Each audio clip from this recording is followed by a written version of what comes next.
Bem-vindos ao Observatório da Imprensa. Nossa edição de hoje é especial e vai tratar de um importante fenômeno do cinema nacional: o número cada vez maior de documentários que chegam às salas de exibição.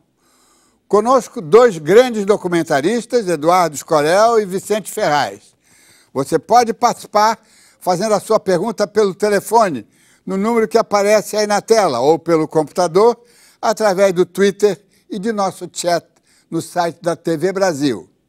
Antes, vamos ver o que foi notícia na mídia desta semana.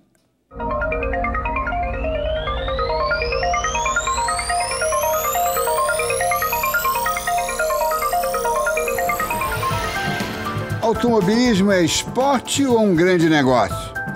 As corridas de Fórmula 1 podem ser comparadas com o futebol, basquete ou vôlei?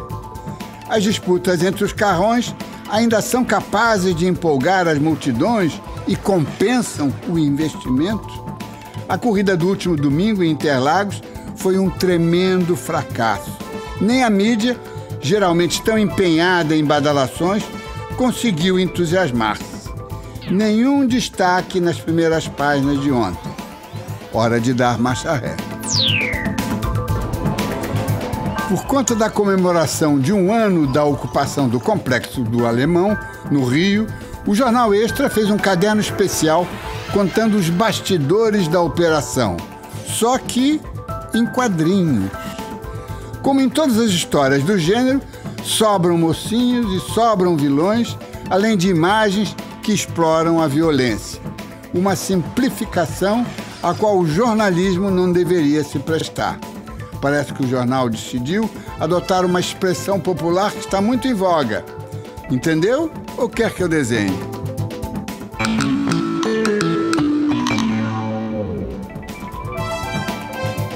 Os escândalos no Ministério do Trabalho e a falta de memória do ministro Lupe foram um prato cheio para os chargistas. Nesse cai não cai, segundo eles, vale tudo para se manter no cargo. O cinema nasceu documental e nisso a sétima arte não se diferencia das demais artes, que começam descrevendo a realidade e depois embrenham-se pelos labirintos da imaginação. Apesar das ilimitadas possibilidades do filme de ficção, o documentário conseguiu atravessar incólume os 116 anos da história do cinema. E, ao contrário do que aconteceu com o jornalismo, as novas tecnologias só o legitimam e o reforçam. Mas a sobrevivência do documentário também tem a ver com a formidável coleção de eventos ao longo do século XX e XXI, nos quais foi testemunha e agente. O Brasil vive hoje um inédito boom de documentários. Aumentou espetacularmente o número de espectadores e o número de produções. Mas, muito além das cifras, o que está visível é que o documentário incorporou-se definitivamente à cultura brasileira. Ele faz parte da formação intelectual de pelo menos duas gerações de brasileiros. É o melhor antídoto das telenovelas e talvez por isso não receba da televisão comercial o estímulo que merece. 276 apartamentos conjugados, uns 500 moradores. O documentário brasileiro chegou com força às telas do cinema na última década. Em 2000 foram lançados somente 2 docs. Já em 2010, 44 novas produções estiveram em cartaz ao longo do ano, com um público total de 850 mil espectadores. Esse número é muito significativo no Brasil. Agora, se você for comparar com o mercado como um todo, 850 mil espectadores é 0,6% do público total e é 3,5% do público do cinema brasileiro. Em 2010, a gente tem que lembrar também que 2010 foi um ano de um filme de ficção nacional que foi um fenômeno, Tropa de Elite 2, que levou só ele sozinho 11 milhões de espectadores. Realmente a gente tem um número excepcional de documentários em cartaz no Brasil. Eu acho que se a gente for estudar um pouquinho os outros países, é muito difícil você encontrar um número de documentários em cartaz, às vezes ao mesmo tempo, né? Numa mesma época, numa mesma semana, às vezes estreiam 2 documentários por semana. O documentário, ele sempre teve público, né? Ele sempre foi um cinema muito exitoso. Quanto à ficção, a armação dela, a estrutura dela está no roteiro, a estrutura do bom documentário está na improvisação, no saber improvisar para construir um bom filme. O documentário ele tem assumido até uma importância tão grande, tão definitiva quanto o filme de ficção na nossa cinematografia. Às vezes até se projetando, em alguns casos, de uma forma bem superior, digamos assim, batendo acima do nível dos filmes de ficção. Eu acho que é um momento muito auspicioso, porque a gente já está meio que construindo uma tradição, né, já de alguns anos, que a gente vem com um público mais ou menos, eu não digo que seja um público de uma explosão de audiência, mas um público frequente, um público regular, com a chance de levar os filmes às salas de cinema, né, o que 10, 15 anos atrás não era quase impensável. O avanço da tecnologia digital dos últimos anos possibilitou o barateamento e a democratização das produções. Assim, jovens diretores lançaram no mercado documentários promissores. A produção de documentários tem aumentado muito nos últimos anos, e isso vem em grande parte devido à criação de tecnologias muito mais baratas, onde todo mundo pode ser um cineasta, porque as câmeras ficaram muito baratas, os softwares de edição são muito mais acessíveis, e então isso torna a produção muito mais, um número muito maior. Agora, a distribuição desses filmes ainda é um grande desafio. E em seguida, o que ocorreu foi que, apesar da tecnologia estar muito acessível, o formato de distribuição também se voltou mais para uma distribuição online, para a distribuição na internet. E isso tornou mais difícil, na verdade, a comercialização em salas de cinema desses documentários. O documentário contemporâneo brasileiro e mundial, graças às novas tecnologias digitais, graças a diferentes tipos de experimentação de linguagem, está se ficcionalizando, está se apropriando de novas linguagens para tentar decifrar esse real contemporâneo, cada vez mais virtualizado, né? Cada vez mais globalizado, cada vez mais imagético. Então acho que o documentário ele quer decifrar esse oráculo contemporâneo que é o que é a realidade. A televisão ainda é a principal porta de entrada do documentário. É o veículo que ajuda na formação de público para o cinema documental. Esse número é bastante significativo. Eu duvido que em outros países do mundo, 850 mil pessoas, hoje, nos dias de hoje, tenham saído do cinema, pagado ingresso para ver um documentário no cinema. Meio que a televisão se tornou o espaço mais evidente do documentário no mercado audiovisual no mundo inteiro. É impressionante como no Brasil realmente existe esse fenômeno, né? Que tem vários motivos. Um deles é a facilidade de produção mesmo. Um estímulo de parte do governo durante muitos anos de produção do documentário, através, por exemplo, de um programa chamado Doc TV, e a partir de um certo momento, alguns desses programas ficaram tão legais, tão interessantes, que passaram a também chegar ao cinema. O forte documentário é o público que assiste na laje, no clube, entre amigos, numa escola, numa universidade, e esse público não é contabilizado. Claro que a bilheteria do documentário é pífia. Agora, isso é um erro de avaliação dos órgãos que normatizam. Eu diria que o documentário sobre música, de uma maneira geral, sobre astros da música popular brasileira, ou sobre aspectos da música, como seja sobre a música brega, seja sobre a música romântica, seja sobre a música clássica, etc. Eles são documentários que têm um potencial de atrair o público, porque o brasileiro gosta de música, já tem uma paixão pela música naturalmente, então esse tipo de filme absorve essa paixão também e carrega para dentro do cinema. Eu digo sempre que não foi o documentário brasileiro que melhorou, ele sempre foi muito interessante, muito bom. Foi o público que passou a se interessar por conta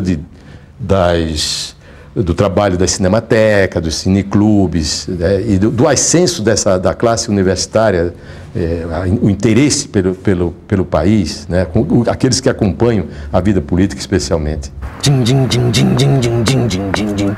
E era a gente saindo do Sarney, ou seja, o país estava uma desgraça. Né? Bem-vindo.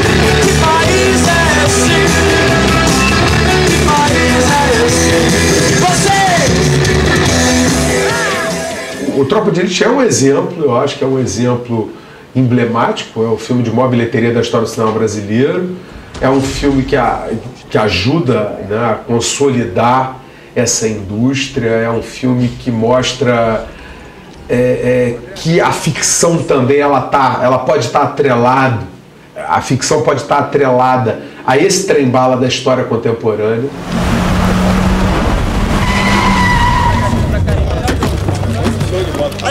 Vai subir ninguém! Vai subir ninguém! Estão aqui comigo no estúdio da TV Brasil os cineastas e documentaristas Eduardo Escorel e Vicente Ferraz. E vou começar com o Vicente Ferraz, que acaba de chegar de Amsterdã, onde houve um festival tradicional de documentário, mas uma homenagem espetacular, a consagração do documentário brasileiro. Eu queria que você contasse isso. Eu acho que, vendo os depoimentos, acho que só confirma esse momento do documentário brasileiro. Esse festival é um festival, talvez seja o festival mais importante do gênero, e esse ano dedicou uma retrospectiva ao documentário brasileiro. E, além disso, fizeram uma homenagem ao Eduardo Coutinho, a obra do Eduardo Coutinho, e o Coutinho tinha um filme na competição principal. Então, esse ano foi um ano muito importante, assim, nessa grande janela que é esse festival de Amsterdã, né? Eduardo Escorel, puxando um pouquinho a brasa aqui para o título do programa, o Observatório da Imprensa, não é? Não estou forçando uma interpretação sua, mas eu já pensei um pouco, tentando explicar esse sucesso do documentário no Brasil, com uma certa, eu não digo falência, mas com uma omissão dos meios de comunicação que não conseguem dimensionar a nossa realidade, e aí o público vai para o documentário, porque é a realidade com arte, com imaginação. Estou certo ou estou forçando? Talvez esteja forçando um pouco, gente. Porque é inegável que no Brasil, nos últimos 15 ou 20 anos até, se formou uma cultura do cinema documentário, não só com filmes, festivais, publicações, cursos, mas há também um aumento muito grande da quantidade de filmes. Mas há um caráter um pouco ilusório nisso tudo, porque existem dificuldades muito grandes, na verdade. Grande parte dessa produção tem problemas sérios para conseguir ser visto, embora o número total, o Pedro Butcher citou, 800 e poucos mil espectadores, mas há muitos filmes sendo vistos por 2.000 pessoas, 3.000 pessoas. Esse ano, o grande sucesso do ano, a Noite de 67, foi visto por 80 mil pessoas. Pensando no Brasil, sim, 80 mil pessoas não é nada. Enfim. Agora, mas você não desmontou a minha teoria, que o apelo do documental, ele vem mostrar que alguma coisa está errada com os meios de comunicação tradicionais, que não estão trazendo uma certa vibração da atualidade. Eu não sei. Bom, eu pessoalmente não sei se é isso. Se é exatamente isso, se o documentário, de forma geral, está com essa vibração toda. Eu acho que o público tem dificuldade, né? A capacidade humana de lidar com a realidade é muito frágil. E essa talvez seja uma barreira para o cinema documentário, justamente. O que você acha, Vicente? Não, eu fico pensando em relação a essa questão da maneira de narrar as histórias, né? Ou seja, se existe uma crise em relação a isso. O que eu acho nesse momento o fenômeno documentário, ao mesmo tempo que eu falei desse momento do documentário no Brasil, mas é um fenômeno mundial. Assim, você vê várias cinematografias onde que o espaço do documentário está sendo tá se ganhando espaço, né? E os grandes festivais também estão abrindo esse espaço. Agora existe realmente esse problema que o Eduardo Escorel falou. Assim, em relação a essa janela que é o cinema, é uma dificuldade aqui no Brasil e eu acho que em boa parte do mundo, né? Agora, também o documentarista ele tem que se colocar em relação a isso. Ou seja, será que o meu filme só existe na medida que eu exibo numa sala de cinema? Claro que eu acho que a sala de cinema tem uma coisa que é muito importante. Eu fiquei pensando muito esses dias sobre essa questão dessa cultura de zapear que a gente tem. Assim, a gente está vivendo um grande momento que você fica o dia todo zapeando entre os canais, a internet, a apreensão dessa imagem. E o cinema...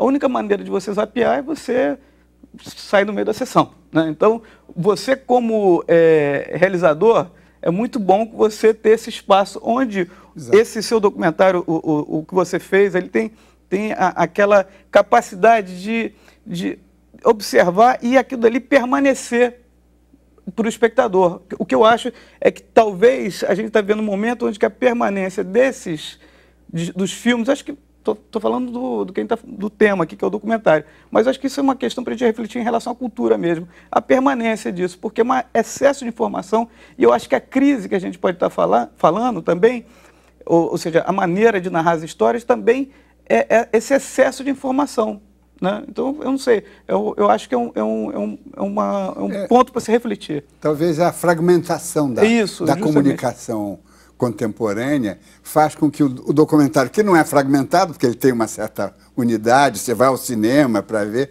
talvez seja a sua vantagem, né? Mas isso nós vamos ver no decorrer do programa.